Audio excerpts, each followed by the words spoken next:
Well, recent Star Trek really has not been able to do what fans want. I mean, it's been ridiculous under Alex Kurtzman, and they released from Gene Roddenberry, not from Paramount, a 30th year celebration sort of like AI video that was 10 minutes long for Star Trek. Like, it's kind of like a fan film, and it actually like made everybody happy. People were watching. It's been going viral. It's called the Unification. And it's from OTOY, and I'll try to put this in the description below so you can find it too. It's interesting. It's really just a cinematic moment. It's I'll spoil it in a little bit so you guys can not watch it if you guys don't want it. If you want to watch that first, spoilers later. But it goes to show just like how off base the producers of Star Trek are these days, and how much they just don't seem to care. And how easy it is to produce something worthwhile. And this is the second time I've seen this on the fan film level, just outperforming recent Star Trek. What is it with these people in Hollywood? We'll get into this in just a moment. Please hit that like and subscribe button. Join us here as we talk about all things science fiction and fantasy. I try to find the cool things like this, which other people really don't cover. And I appreciate you guys for being there. I am also a science fiction writer myself. This is my Stars Entwined. It's part of my Oration War trilogy. And this came out of my love for Deep Space Nine. So if you enjoy great Star Trek, if you enjoy great space opera, Babylon 5 is another great one, you'll really love this. It's a spy thriller in space. A human spy embeds himself on an alien starship in the middle of a war, try to bring back information for Earth so that Earth doesn't get destroyed. And a lot of personal stuff goes crazy, and it just spins out of control. This whole trilogy builds up. I always build things up very, very nicely for the character arcs in this, and you're going to love it. Grab all 3 books in the description below. It's available on ebook, print, and audio. And thank you guys for reading. Like I said, you'll love this, especially if you go through to the Stars Rejoined. It really pays off, and I appreciate you for being there and supporting our great science fiction efforts. I'm actually writing a space exploration series, too, that's going to dovetail out of this. That's going to feel like, that like Planet of the Week adventure that we used to get from Star Trek that they just won't deliver anymore. You're going to enjoy that. It'll be coming out next year, so start here and catch up on the universe. Thank you guys for being there and supporting us. So, like I said, this came out yesterday. William Shatner's Captain Kirk faces a long goodbye in this stunning Star Trek anniversary short. Now, I watched this last night. It was the 30th anniversary of Star Trek Generations. And Star Trek Generations, a lot of people don't like that film that much, and I think that it's because of the sour taste in the way Captain Kirk dies, where it's not some like grand fanfare or whatever. Really, it is, though. He saves a planet of billions of people, and he does it with Captain Picard, and he sacrifices himself to do so. The good of the many outweigh the good of the few. It brings back echoes of that as this goes along and ties the two series together very, very nicely. I liked it, and I actually like the way he dies because Captain Kirk, in his older age, in the way that you see him in Star Trek 4 through 6, is really a character who he's seen it all, he's done it all. He's happy with his life. He's happy-go-lucky, and so when he looks at Picard and they do it, they have that swashbuckling adventure together as he's been craving to get out from behind that admiral's desk. They're decommissioning him. That was the whole theme of all the movies. And he goes, "It was fun." It felt really good to me, honestly. And so I disagree with a lot of the analysis out there, and I liked it. Now, since Nemesis, that was a train wreck, where they tried to just copy Wrath of Khan, I feel like Star Trek just has not been able to hit or fire on any of its cylinders. The 2009 remake did not feel like Star Trek whatsoever. It felt like a parody of Star Trek. J.J. Abrams screwed that up. The third one actually was the closest to something that actually felt like a decent movie. The second one was such a travesty, and again, they tried to bring back Khan and screwed it up. Really, really sad.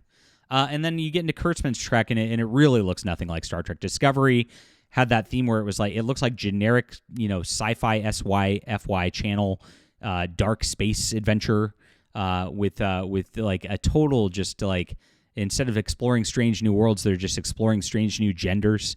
It was nuts and unwatchable, of course. Lower Decks again was a parody, and while it was cute at first, it really wore thin very, very quickly. As it didn't it was a parody, and like parodies shouldn't be lasting like 5 seasons, pretty obviously. Disasters on those fronts, and so those Section 31, oh my gosh, is coming out. What a nightmare! Don't get me started on that.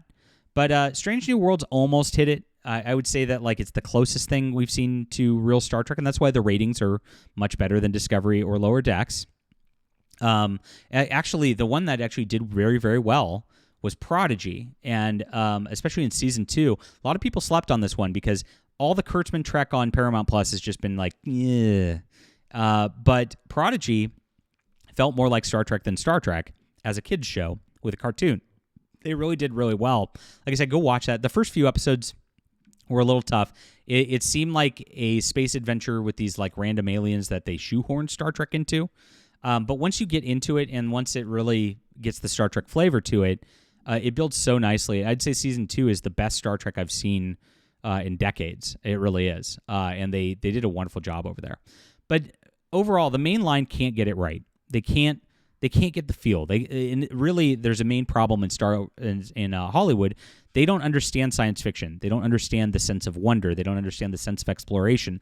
They don't understand human exceptionalism because it's all about their genders and their disabilities and their skin colors. The things that, like, again, Gene Roddenberry's vision was we're supposed to be beyond all that, and humanity's progressed, medical science has progressed, so there shouldn't be all these disabilities really, and holding anybody down. The whole point of Geordie LaForge was like, yeah, he was blind. They fixed it. They had a thing. It wasn't quite right, but he overcame it, and he's not a victim. He's doing the work because technology helped him overcome his blindness. And these days, he'd just be sitting around in the spaceship crying and then not wearing the visor and pouting about it, saying, it's not a disability, my being blind. He'd refuse to wear the visor. That's that'd be modern Trek doing it, right? And then he'd have some gay relationship with Worf, right? It's really sad. But that's what they do. They cannot get past their own ideological bents at this point to do a post-ideological future. And it's, as much as like everybody says Star Trek's left-wing and blah, blah, blah, it's communist, whatever, it doesn't have money, it's post-scarcity. It's not communist. Like, they have all the resources they ever want at their disposal. So what do they want at that point? Human purpose, human exceptionalism.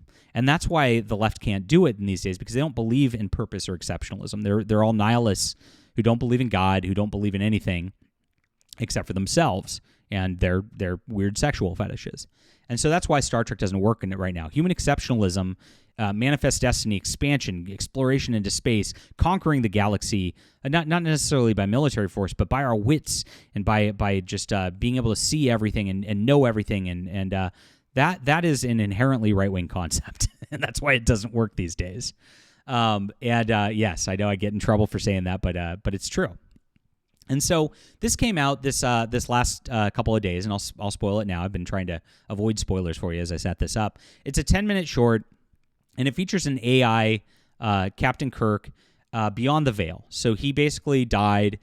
They show up. He shows up at this like kind of Starfleet party showing the future of Starfleet, and then he ends up in this like thing where he faces himself in all of his iterations from even the original series and the like, with a stunning orchestral score. No talking whatsoever.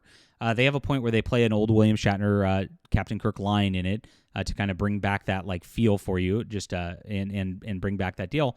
And then he ends up meeting with an AI version of Spock who's also on a deathbed.